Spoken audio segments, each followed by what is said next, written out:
Have you ever looked up at the sky and wondered why the sun appears yellow, orange, or even white, but never blue? We know the sky is blue, and blue is part of the light spectrum. So what gives? Why isn't the sun, our very own star, shimmering with a rich, brilliant blue? To answer that, we need to start with light itself. Sunlight might seem yellow when we see it from Earth, but it actually contains all the colors of the visible spectrum: red, orange, yellow, green, blue, indigo, and violet. That's right, the sun emits a blend of all these colors. When combined, they create white light. If you've ever seen a prism split sunlight into a rainbow, that's exactly what's happening. Pure white light breaking apart into its colorful components. So, if the sun emits all colors, and blue is one of the strongest energies in the visible range, why doesn't it look blue to us? The key lies not just in the sun, but in our atmosphere. When sunlight enters Earth's atmosphere, it interacts with molecules of air, dust, and water vapor. This interaction is called Rayleigh scattering. Named after British physicist Lord Rayleigh, this phenomenon explains why the sky is blue and why the sun isn't. Rayleigh scattering works more efficiently at shorter wavelengths. And which colors have shorter wavelengths? Blue and violet. That means these colors are scattered in all directions as sunlight hits the atmosphere. So while the sun emits blue light, most of it is scattered away from your line of sight before it reaches your eyes. Instead, what you see is the combination of the remaining colors, mostly yellow, red, and orange, giving the sun its familiar warm glow from the ground. But here's something interesting. If violet has an even shorter wavelength than blue, why isn't the sky violet instead? The answer has two parts. First, the sun emits less violet light compared to blue. Second, and more importantly, our eyes are less sensitive to violet. Our vision is tuned primarily to red, green, and blue, and we have very few receptors that detect violet. So even though violet is scattered, we barely perceive it. Another reason the sun doesn't appear blue is due to human evolution. Our visual system evolved under Earth's natural conditions, where seeing in the yellow and green ranges is most useful for detecting food, plants, and faces. So even if light conditions change slightly, our brains tend to balance the colors into something familiar and consistent.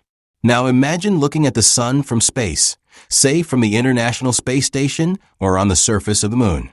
Up there, there's no atmosphere to scatter light. The sun appears as a bright white ball against the pitch-black backdrop of space. No blue, no yellow, just pure white. That's the true color of the sun. In fact, our sun is classified as a G-type main sequence star, or a G-dwarf. Its surface temperature is around 5,800 Kelvin, which means it radiates the most energy in the visible spectrum. That's why, when we average all the light it gives off, the sun is technically white. So the reason we don't see a blue sun isn't because it doesn't emit blue light. It absolutely does. It's because Earth's atmosphere scatters that light away from our eyes, and the remaining light makes the sun appear yellow or orange, especially during sunrise or sunset, when the sun's rays pass through even more atmosphere. During those golden hours, the sun looks red or orange because the blue and green light is scattered out, leaving the longer red wavelengths to reach our eyes. It's the same physics, but magnified by the low angle of the sun.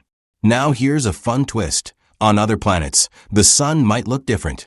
On Mars, the sky is reddish due to iron-rich dust. And guess what?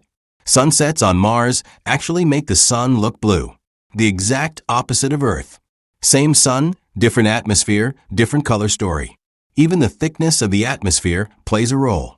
If Earth had a much denser or differently composed atmosphere, say with more nitrogen, methane, or haze particles, it could scatter light differently.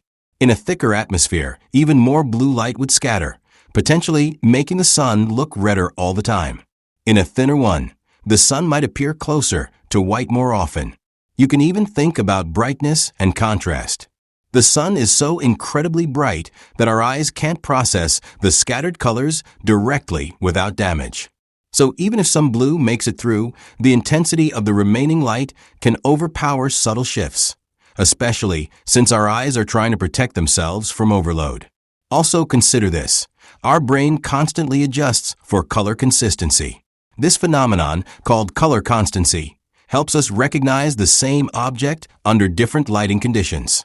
So even if the light from the sun changes slightly throughout the day, our brain often normalizes it to a familiar hue, like yellowish white. So in the end, the color of the sun we see isn't just about the sun. It's a beautiful dance between physics, light, our atmosphere, and our biology. It's not that the sun couldn't look blue. It's just that everything about the way we view it, from atmosphere to either brain, shapes a different experience. The next time you squint up at the sky, remember, the sun isn't blue, not because it lacks the light, but because our little blue planet and the way we see the world change the story before it reaches our eyes.